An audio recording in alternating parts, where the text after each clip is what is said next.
नमस्कार, मनी गुरु की इस खास पेशकश में आप सभी का स्वागत है। मैं हूं स्वाति रायना। 40 बेसिस पॉइंट का झटका, मतलब आरबीआई ने अपनी मॉनेटरी पॉलिसी में जो क्रेडिट दे रहे हैं, जो ब्याज दे रहे हैं, माफ कीजिए, उसमें बदलाव कर दिया है और आखिरकार ये बढ़ा दी गई है 40 बेसिस पॉइंट से, मतलब 0.40%, 4% से अब रेपो रेट हो गई है 4.40%। अब इसका आप पर क्या असर होगा? साफ तौर पर आपकी ईएमआई तो बढ़ेगी, लेकिन खास तौर पर जो डेट के निवेशक हैं उन पर भी असर पड़ेगा। अब असर क्या पड़ सकता है? ये 40 बेसिस पॉइंट का जो झटका है आपकी निवेश की जिंदगी में कैसे बदलाव लेकर आएगा और आगे अब आपको करना क्या है, इस पर ही हमारी खास चर्चा आज रहने वाली है। हमारे साथ विजय मंत्री हैं, को फाउंडर जेआरएल मनी, उनसे करते हैं ये खास चर्चा। विजय जी, सबसे पहले आपका बहुत स्वागत करते हैं मनी गुरु में। आज हम आपसे पहले कई शोज में काफी एंटिसिपेट कर रहे थे कि ये लो इंटरेस्ट रिजीम बहुत देर तक शायद रहने वाला नहीं है, और आखिरकार हुआ भी यही, और बहुत ही सरप्राइजिंगली, मतलब सरप्राइज नहीं कहेंगे पर हाँ, अचानक से ये रेट हाइक का ऐलान सबके सामने कर दिया गया। सबसे पहले ये जो 40 बेसिस पॉइंट का झटका लगा है, उसके इम्पैक्ट आपको कैसे नजर आ रहे हैं? आरबीआई एक सुपर रेगुलेटर है, तो वो एक सरप्राइज एलिमेंट उनकी स्ट्रेटेजी का हिस्सा होता है। तो जो मार्केट पार्टिसिपेंट एकदम उससे मतलब शॉक्ड हैं, सरप्राइज हैं, वो इसलिए है कि उनकी पोर्टफोलियो अलग पोजीशन थे, और आरबीआई ये नहीं चाहता है कि मार्केट उनको एंटिसिपेट करे और उनकी जो भी मेजर रहे वो प्रेडिक्टेबल रहे। तो unpredictability is actually very essential part of any strategy. तो आरबीआई ने वो आज करके दिखाया कि आरबीआई को आप सेकंड गेस नहीं कर सकते, उनके स्टेप आगे नहीं चल सकते। तो एक मेरे हिसाब से बहुत पॉजिटिव इसको लेता हूँ मैं। दूसरा, मैं इसको बहुत पॉजिटिव लेता हूँ कि इंटरेस्ट रेट ऊपर जा रहे हैं, ये बहुत ज़्यादा पॉजिटिव, इसको मैं नेगेटिव नहीं ले रहा हूँ। और आरबीआई ने तो अभी ऐलान किया है, लेकिन बाजार ने इसको पहले डिस्काउंट कर लिया था, और आपके प्रोग्राम के द्वारा और आपके चैनल के द्वारा मैं करीब 1-1.5 साल से बोल रहा था कि इन्फ्लेशन ऊपर रहने वाला, इंटरेस्ट रेट ऊपर जाएंगे, तो हम हमारे सारे क्लाइंट को लो ड्यूरेशन फंड में पैसा डालने की बोल रहे थे।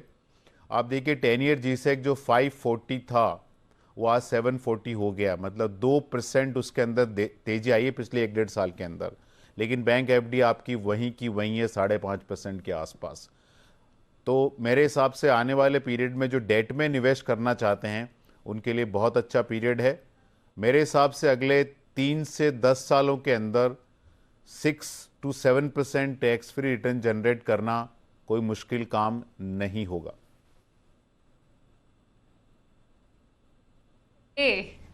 तो यहां पर अब समझना जरूरी है कि कमाई के मौके अब कहां हैं, लेकिन उससे पहले विजय जी, ये जानना और समझना जरूरी है कि जब भी इंटरेस्ट रेट हाइक या लो होने की बात होती है तो सबसे पहले नजर जाती है कि हाँ, क्या ब्याज दरें सस्ती हुई, महंगी हुई, तो हमारी ईएमआई पर क्या फर्क पड़ेगा।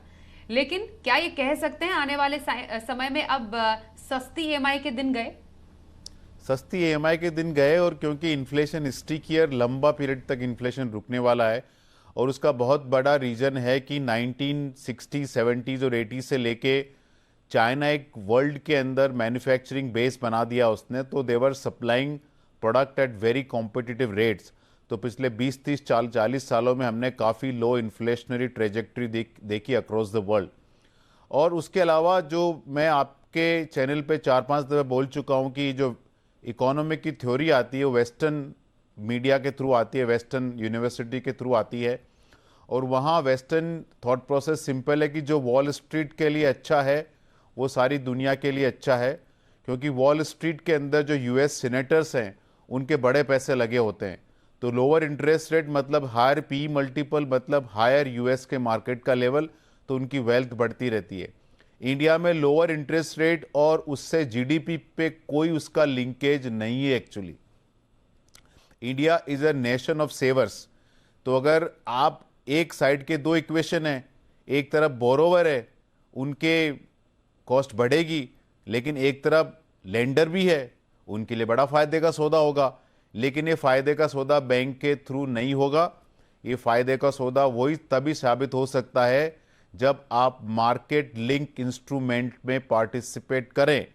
जैसे मैंने आपने अपने स्क्रीन पे दिखाया है कि बैंक एफडी 5.5% है, मतलब आज प्राइवेट सेक्टर बैंक भी उससे नीचे बोरो कर रहा 10 साल के लिए, और भारत सरकार का 10 ईयर लेंडिंग रेट है 7.4। तो मतलब 5.5% के मुकाबले भारत सरकार 35% ज़्यादा बोरो कर रही है। और ये जीसेक रिटर्न मार्केट लिंक्ड होते हैं, इसलिए जो मार्केट में तो आप छुपा नहीं सकते, बैंक अपनी एफडी अपने हिसाब से डिसाइड करता है, लेकिन जीसेक रिटर्न मार्केट डिसाइड करता है। तो डेफिनेटली हर साइड के दो इक्वेशन है। जब इंटरेस्ट रेट गिरता है तो आपकी ईएमआई कम होती है, लेकिन बैंक इमीडिएटली कम नहीं करते, लेकिन आपका डिपॉजिट रेट भी कम हो जाता है। लेकिन मेरे को लगता है जब इंडिया में 30% सेविंग रेट है और 50% हमारा पैसा डेट में रहता है, इंडियंस के लिए इतना घबराने की जरूरत नहीं है। बिल्कुल। अब विजय सर आपसे जानना चाहते हैं कि अब महंगाई और अगर हम ब्याज दरें हैं वो तब ऊपर की तरफ जाती हुई नजर आ रही है, तो कमाई का मौका कहां पर ढूंढे? यहां पर मैं निवेशकों के लिहाज से और डेट निवेश में खास तौर पर आपसे समझना चाहती हूं, तो अभी निवेश का मौका कहां बन रहा है? देखिए, जैसे आपने देखा 10 ईयर जीसेक 740 हो गया। अभी भारत बॉन्ड एक प्रोडक्ट है जो 5 साल का भी है, 6 साल का भी है, 8 साल का भी है, 10 साल का भी है। उसके आज के डेटा नहीं आए, लेकिन आज के डेटा शाम तक आ जाएंगे। तो वो भी जो 10 ईयर 730 के आसपास था, हो सकता है 750 के ऊपर दिखें।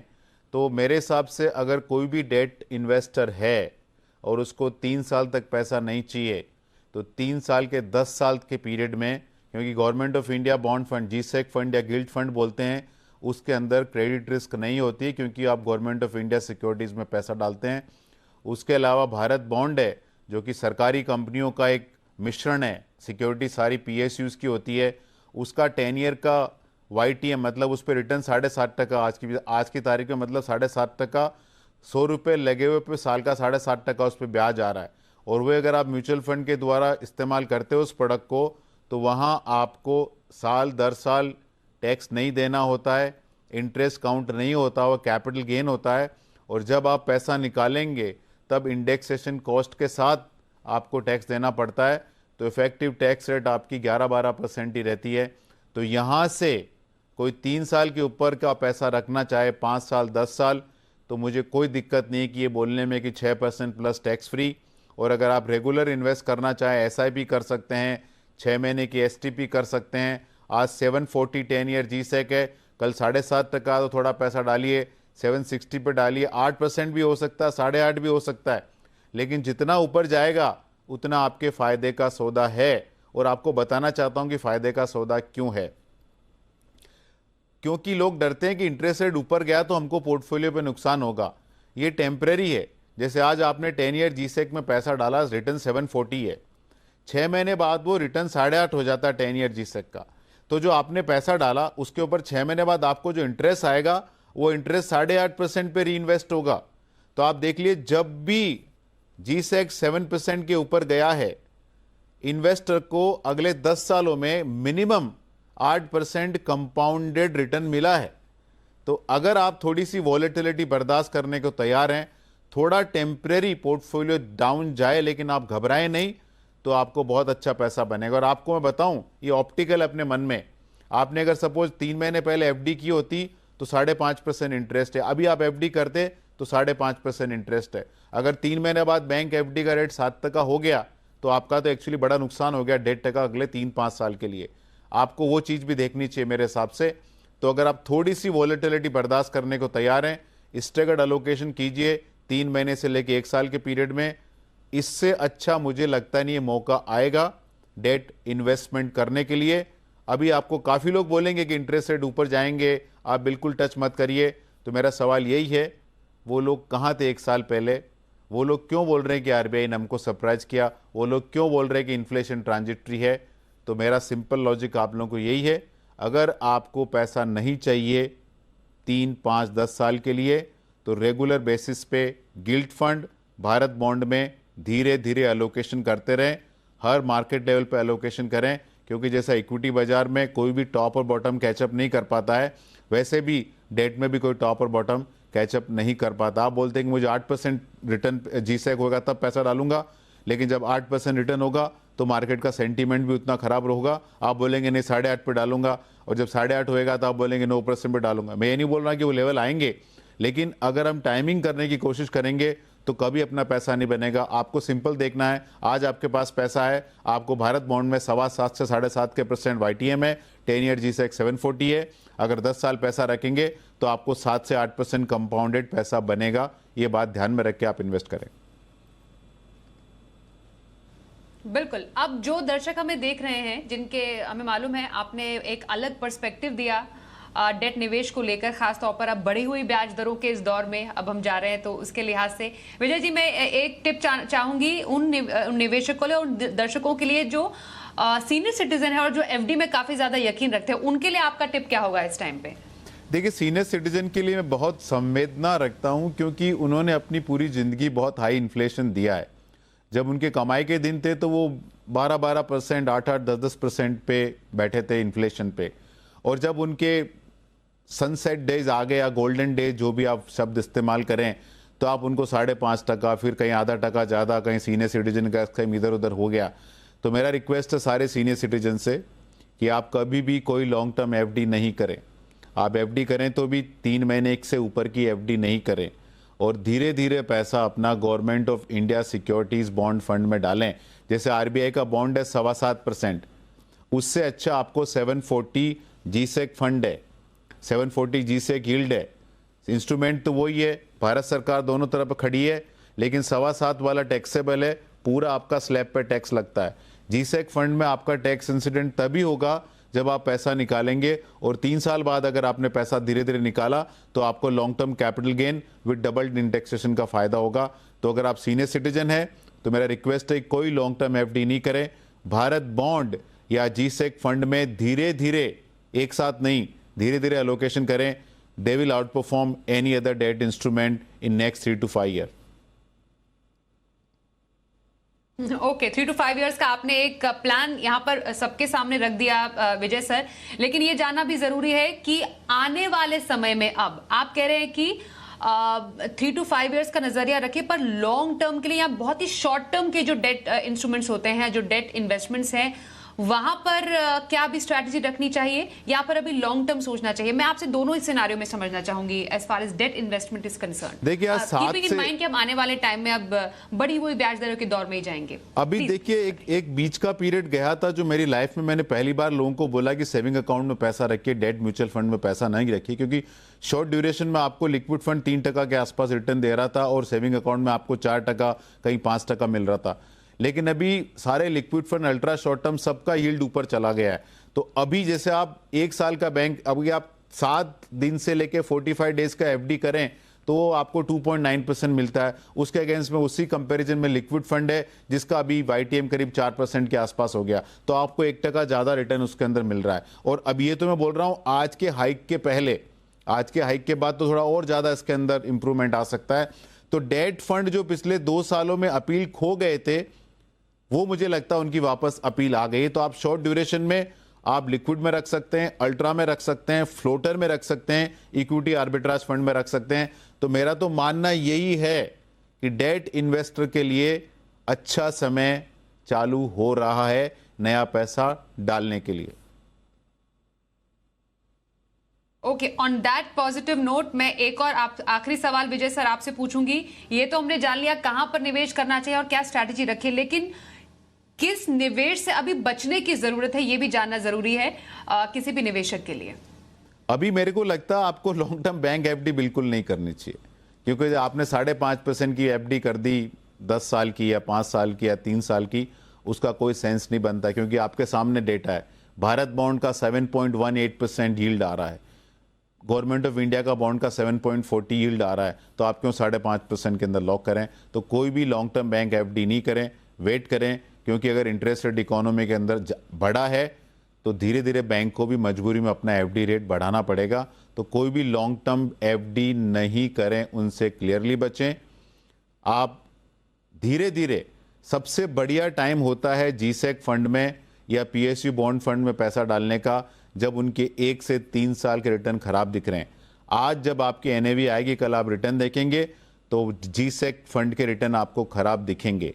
तो जब रिटर्न खराब दिखे, इसका मतलब इकोनॉमी के अंदर इंटरेस्ट ऊपर जा रहा, तब आप पैसा डालें। तो लॉन्ग टर्म एफडी नहीं करें, ये मेरा सुझाव है लोगों को अभी। और ये मौका जब 10 ईयर G-Sec 7.5 से ऊपर जाता रहेगा, सपोज किसी भी कारण से, ये मौका नहीं चूकें, क्योंकि बार बार आपकी लाइफ में मौके ऐसे नहीं आएंगे। बिल्कुल, तो बड़ी दरें निवेशकों के लिए कहां पर है अब कमाई के मौके, ये समझाने के लिए विजय मंत्री जी हमेशा की तरह आपका बहुत धन्यवाद करेंगे। आपने बहुत ही आसान भाषा में और बहुत ही सरलता से बताया कि कहां पर अभी निवेश से होगा आगे आने वाले समय में फायदा ही फायदा। बहुत धन्यवाद सर। तो यहां पर कर ली है आरबीआई ने ब्याज दरों में बढ़ोतरी 40 बेसिस पॉइंट की। अब कहां निवेश करना है सही, कहां नहीं, इस पर चर्चा आगे बढ़ाते हैं। हमारे साथ इस सेगमेंट पे अब है मोहित गांग, सीईओ है मनी फ्रंट के। मोहित, आपका बहुत स्वागत करते हैं हम मनी गुरु में, और चर्चा यही चल रही है कि अभी निवेश के मौके कहां बन रहे हैं और कहां पर निवेश से करना चाहिए परहेज। लेकिन उससे पहले एक छोटा सा जो अब लोगों को लग रहा है कि इतने समय के बाद ब्याज दरों में बढ़ोतरी हुई है, इसका इम्पैक्ट क्या है? जी स्वाति, तो देखिए, इंडिया में अगस्त 2018 के बाद पहली बार रेट हाइक हुआ है।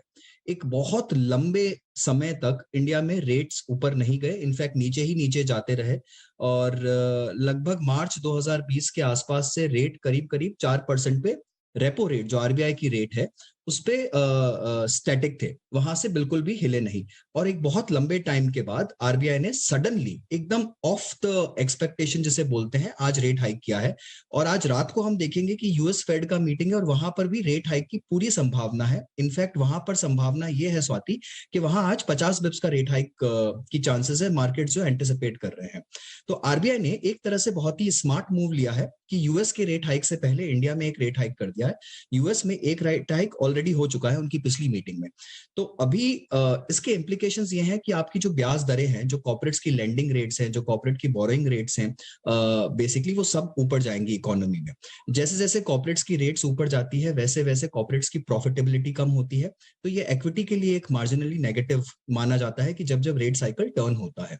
उसी तरह से आपकी जो होम लोन की दरें हैं, जो पर्सनल लोन की दरें हैं, जो व्हीकल लोन्स हैं, वो सब महंगे हो जाएंगे धीरे धीरे करके, जैसे कैसे रेट्स ऊपर जाने शुरू होंगे। तो ये भी जो कंज्यूमर्स होते हैं उनके लिए काफी बड़ा नेगेटिव होता है। उनकी जो सेविंग्स होती हैं वो कम हो जाती है, और जो उनका इन्वेस्टमेंट होता है प्रपोर्शनेट तरीके से, वो भी धीरे धीरे कम होने लगता है। यहां तक कि जो कंज्यूमर्स होते हैं, अगर उन्हें अब जो एफडी 5.5% पे मिल रही थी, वही एफडी अब आज से 6 महीने बाद अगर 6, 6.5, 7% पे मिलने लग जाएंगी, तो जो इक्विटी का निवेश होता है, जो रिस्क निवेश जिसको बोलते हैं, जिसपे एक रिस्क प्रीमियम कमांड होता है, वो भी थोड़ा कम होने लग जाएगा। इक्विटी में निवेश तब बढ़ता है जब आपको लग रहा है कि ब्याज की दरें 5-5.5% है, इन्फ्लेशन 6-6.5% पे, और मुझे रियल रेट नेगेटिव चल रहा है। बट इन्फ्लेशन को काउंटर करने के लिए आरबीआई ने जो रेट्स बढ़ाए हैं आज, और लगता है कि आगे भी उसी तेजी से बढ़ाएंगे, वो रियल रेट्स पॉजिटिव आने लग जाएंगे, और एफडी की तरफ या फिक्स्ड इनकम इंस्ट्रूमेंट्स की तरफ फिर से लोगों का एक बार रुझान बढ़ने लगेगा। बट अभी नहीं, आज से 3-6 महीने के बाद धीरे धीरे आप देखेंगे कि मार्केट में ये होने लगेगा। तो ये एक बहुत ही बड़ा मूव है, बहुत ही सरप्राइज मूव है, और मार्केट्स को इसकी बिल्कुल भी एक्सपेक्टेशन नहीं थी। और उस कारण से आज जो है वो अक्रॉस द टेनर आप देखेंगे, 1 साल का, 3 साल का, 5 साल का और 10 साल का और 15 साल के जो गवर्नमेंट बॉन्ड्स थे, सब में करीब 30 से 35 पैसे की बढ़ोतरी हुई है आज यील्ड्स में, which is a very big movement in the yields. जो 10 ईयर यील्ड थी वो 7.1 से बढ़कर ऑलमोस्ट 7.35 के आसपास कहीं बंद हुई है आज। तो एक बहुत बड़े मूव्स देखने में मिले हैं बॉन्ड मार्केट में, और यहाँ पर निवेशकों को बहुत ज्यादा कॉशियस रहने की जरूरत है अगले 3 से 6 महीने on both debt and equity investments. बिल्कुल, मैं यही स्ट्रैटेजी अब आपसे समझना चाहती हूं। अब आगे हम देखें निवेशकों के लिए क्या स्ट्रैटेजी रखने का समय है, तो मैं आपसे जानना चाहती हूं कमाई के मौके कहां? देखिए स्वाति, जब मैं बोल रहा हूं कि कॉशियस रहने की जरूरत है, तो कमाई के मौके जो है वो डेट और इक्विटी में बहुत ही लिमिटेड होते जा रहे हैं, जिस तरह से रेट हाइक साइकिल चल रहा है। इनफैक्ट हमारा ये मानना है, देखिए डेट की पहले बात करते हैं, बिकॉज रेट हाइक का सीधा इम्पैक्ट डेट फंड्स पे आता है। जहां जहां आपके पोर्टफोलियो में, आपके म्यूचुअल फंड्स में मॉडिफाइड ड्यूरेशन अगर किसी भी स्कीम का 2 या 3 साल से ऊपर का है, तो वो स्कीम्स एकदम खतरे के निशान के ऊपर है। वहां पर आप क्या बोलते हैं, वहां पर आप थोड़े नेगेटिव लॉसेस देखेंगे, आप वहां पर कैपिटल इरोजन भी देख सकते हैं। जिस तरह से रेट हाइक्स बढ़ेंगे उसका सीधा इम्पैक्ट आता है। एक छोटा सा उदाहरण देता हूं, अगर किसी फंड का मॉडिफाइड ड्यूरेशन 5 साल का है और अगर मान लीजिए आरबीआई 1% से रेट बढ़ाता है, 40 पैसे से बढ़ाया और अगले 1-2 बार में अगर टोटल मिला के 1% का रेट हाइक आता है, तो वहां पर आप सीधा अगर 6 साल का मॉडिफाइड ड्यूरेशन था तो सीधा 6% का आप नेगेटिव लॉस देखेंगे 1% के रेट हाइक पे। तो ये एक मोटा मोटी इस तरह का कुछ इक्वेशन होता है। तो जितने भी ड्यूरेशन ओरिएंटेड फंड्स हैं, यानी कि gilt funds, long term debt funds, income funds, medium term funds, dynamic bond funds, इन सबसे आप दूर रहिए। एटलीस्ट अगले 6 महीने किसी में भी एंट्री मत करिए। कहाँ रहना चाहिए डेट में? आप डेट में एकदम शॉर्ट एंड पे बने रहिए, जो कि अल्ट्रा शॉर्ट टर्म फंड्स है, मनी मार्केट फंड्स है और लो ड्यूरेशन फंड्स है। इसके अलावा चौथी कैटेगरी में मत जाइए। लिक्विड कर सकते हैं बट लिक्विड इतना रिटर्न नहीं देगा, उसके रिटर्न अब इंप्रूव होंगे धीरे धीरे, बट वही 4-4.25% के आसपास। तो ये जो अल्ट्रा शॉर्ट, मनी मार्केट और लो ड्यूरेशन, ये जो 3 कैटेगरीज हैं, ये एकदम सेफ रहेंगी। यहाँ पर मॉडिफाइड ड्यूरेशन जो होता है फंड्स का, वो 1 साल से कम होता है या 1 साल के आसपास होता है। तो यहाँ पर इंटरेस्ट रेट हाइक का इम्पैक्ट इतना नहीं आएगा किसी भी पोर्टफोलियो में, और इनके जो अक्रूअल यील्ड्स हैं वो भी रीसेट होते रहेंगे। जैसे जैसे इंटरेस्ट रेट्स ऊपर जाएगा, इनके पोर्टफोलियो के एग्जिस्टिंग इंस्ट्रूमेंट्स मैच्योर होंगे, ये लोग नए इंस्ट्रूमेंट्स लेंगे, उनका यील्ड ऊपर होगा और आपका कूपन पोर्टफोलियो का बढ़ता जाएगा। तो आप छोटे, जिन्हें बोलते हैं छोटे डेट फंड्स या फिर जो शॉर्ट टर्म डेट फंड्स होते हैं, उनमें आप निवेश कर सकते हैं। अब कुछ निवेशक ऐसे होते हैं जिन्हें बहुत लंबी अवधि का पैसा लगाना होता है डेट में, 5 से 10 साल। तो यहाँ पर अगर आप वोलेटिलिटी से ओके हैं, आपको अगर थोड़े से नेगेटिव रिटर्न से फर्क नहीं पड़ता है, बट आप 5-10 साल का टेनर देख रहे हैं, तो यहाँ पर आप रोल डाउन फंड्स या टारगेट मैच्योरिटी फंड्स जो होते हैं उनमें निवेश कर सकते हैं। ये एक ओपन एंडेड एफएमपी की तरह काम करते हैं। इसके अंदर आप भारत बॉन्ड का जो सीरीज चलता है एक, वो बहुत ही अच्छा, बहुत ही हाई क्वालिटी पेपर है, बहुत ही लिक्विड पोर्टफोलियो और लोएस्ट एक्सपेंस पोर्टफोलियो भी है। तो वहां पर आप निवेश कर सकते हैं। 2030 का जो भारत बॉन्ड सीरीज है स्वाति, वहां पर करीब वाईटीएम चल रहा था 7.3 7.2 के आसपास, और आज के रेट हाइक के बाद वो वाईटीएम और भी ऊपर चला जाएगा। कहने का मतलब ये कि जो निवेशक अब उसमें एंटर करेगा और अगले 2030 तक उसमें बने रहेगा, उसे वो जो यील्ड है पोर्टफोलियो का 7.3 है, उसके आसपास जितना भी यील्ड होगा वो डेफिनेटली मिलेगा, और उसके साथ साथ वहां पर इंडेक्सेशन बेनिफिट भी मिलेंगे। तो डेट फंड का जो सबसे बड़ा बेनिफिट होता है कि अगर आप 6-7 साल रहेंगे तो आपको इंडेक्सेशन बेनिफिट मिलेंगे, और इतने हाई इन्फ्लेशन में इंडेक्सेशन भी काफी ज्यादा होगा, तो आपका कैपिटल गेन बहुत कम आएगा और आपका इफेक्टिव रिटर्न बहुत हाई होगा। बट ये मान के चलिए कि इस तरह के डेट फंड्स में आप जब भी निवेश करेंगे, आपको फिलहाल अगले 3 से 6 महीना जैसे जैसे आरबीआई रेट हाइक्स करेगा और जैसे जैसे यील्ड्स और ऊपर जाएंगे, आपको नेगेटिव लॉसेस वहां देखने को मिल सकते हैं। तो लॉन्ग एंड से जितना हो सके बच के रहिए, जितना हो सके शॉर्ट एंड में डालिए आप अपने पैसे को। 3 से 6 महीना, 3 से 1 साल की अवधि वाले जो फंड्स हैं, उन कैटेगरीज में अगर निवेशक बने रहेंगे तो वहां पर वो एकदम सेफ रहेंगे, सुरक्षित रहेंगे। और इक्विटी निवेशकों के लिए क्या टिप मोहित? देखिए, इक्विटी की जब हम बात करते हैं स्वाति, तो हम अक्सर ये सोचते हैं कि हमें ज्यादा रिटर्न या हायर रिटर्न्स कैसे मिलेंगे। तो यहाँ पर 2 चीजें हैं। जब जब डेट का साइकिल रिवर्स होता है, यानी इंटरेस्ट रेट जब ऊपर जाने लगते हैं, जो कि मैंने पहले भी बताया, कॉर्पोरेट प्रॉफिटेबिलिटी कम होती है, इंडिविजुअल सेविंग्स कम होती है, इंडिविजुअल इन्वेस्टमेंट्स कम हो जाते हैं, और बहुत बड़ा इस साइकिल का इम्पैक्ट आता है पूरे इकोनॉमिक स्लो डाउन जिसे बोलते हैं, धीरे इकोनॉमी को धीरे करने के लिए किए जाते हैं इंटरेस्ट रेट हाइक्स। तो यहाँ पर इक्विटी मार्केट पर भी असर आने की पूरी संभावना है। अगर आप पिछला यूएस मार्केट्स देखें तो जिस तरह से वहां पर अंडरलाइंग स्टॉक्स में करेक्शन हो रहा है, वो एकदम क्या बोलते हैं, अनप्रेसिडेंटेड है। तो इंडियन मार्केट्स में भी आप इस तरह का कुछ टाइम करेक्शन या वैल्यू करेक्शन थोड़ा सा देख सकते हैं आने वाले समय में। जिस तरह से इंटरेस्ट रेट्स ऊपर जा रहे हैं, एटलीस्ट वैल्यू करेक्शन ना भी हो बट एक टाइम करेक्शन की उम्मीद आप यहाँ पर कर सकते हैं। तो इन्वेस्टर्स को थोड़ा सा सेफ रहना चाहिए। निवेश करें एसआईपी एसटीपी के जरिए ही अगले 3 से 6 महीने या साल भर की अवधि का, और जितना हो सके लार्ज कैप्स में बने रहें, इंडेक्स फंड्स में बने रहें, जो कि थोड़ा सेफ होते हैं, थोड़े कम वोलेटाइल होते हैं, और जहां पर लिक्विडिटी पूरी होती है। एक और अच्छी बात मैं बोलना चाहूंगा कि ऐसा नहीं है इंटरेस्ट रेट्स ऊपर जाने से सब कुछ नेगेटिव होता है। सबसे अच्छी बात यह है, अगर कोई निवेशक डेट में इन्वेस्ट करना चाहता है और डेट में बहुत अच्छे रिटर्न्स बनाना चाहता है, तो आप जो 10 ईयर यील्ड है वो एक तरह से डेट मार्केट का सेंसेक्स है या निफ्टी का आंकड़ा है, तो उसे आप देखते रहिए। आज वो 7.3 के आसपास 7.35 पे बंद हुआ है। जब जब हिस्टोरिकली 10 ईयर बॉन्ड यील्ड 8 के ऊपर गया है इंडियन मार्केट में, 8 से 8.5 के बीच में वो जो रेंज रही है, वहां पर अगर किसी ने एकदम लॉन्ग एंड डेट फंड्स में निवेश किया है, यानी कि गिल्ड फंड्स या इनकम फंड्स, तो आपको definitely double digit high returns बन सकते हैं डेट फंड में भी। तो आप उस लेवल का इंतजार करिए, बन सकते हैं। हाँ बिल्कुल, तब तक आप शॉर्ट एंड में रखिए और उसके बाद 8% के ऊपर की यील्ड पे आप लॉन्ग एंड में जा सकते हैं। बहुत धन्यवाद मोहित, आपका करेंगे। आप हमारे साथ मनी गुरु में शामिल हुए और जो इस इंटरेस्ट रेट हाइक है उसके मायने आपने बताया, कहाँ निवेश के मौके हैं, कहाँ पर निवेश से बचना चाहिए, उस पर अपनी राय हमारे साथ आपने शेयर की। मनी गुरु में आज के लिए बस इतना ही।